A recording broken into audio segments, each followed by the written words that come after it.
Madam তো ঘর থেকে বের করে দেবো না। কিন্তু আমি তো টিভি দেখুন বললাম গা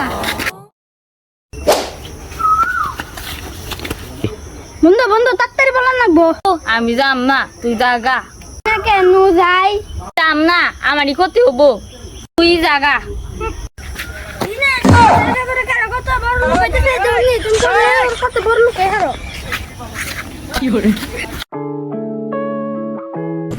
নিয়ে যে পড়ালেখা করা বাদ দিলে আমার মানে ঘুষ হাত করে খান টয়লেট সাফ করবেন নাই গো টয়লেট সাফ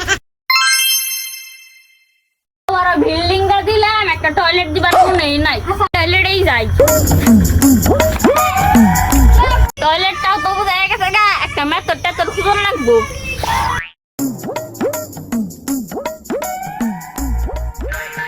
সাফ করবেন নি গো টয়লেট সাফ মেথড ভাই খারাও। কি হইছে কি কোন টয়লেট সাফ করন লাগবো। তুই আনিস না? ভাই আমার নাম আননি সামনে ধরলেন কেমনে তুই আমার জানাস না, আমি তোর বন্ধু রাহাত। বন্ধু তুই বন্ধু আমি মেতর বলে তুই আজকে আমার ধাক্কা দিয়ে ফেলাই দিলে ফলে একদিন তুই পাবি টল বুঝি না, তোর নখ দিয়ে ঘু ঘু গন্ধ, তুই 5 দিন ধরে গোসল দাস না। বড় লোক হইয়া তুই টিয়ার গরম দাস তুই কয় টাকা কামাই করস দিনে কয় টাকা কামাই করি এটা তোর শোনার দরকার নাই।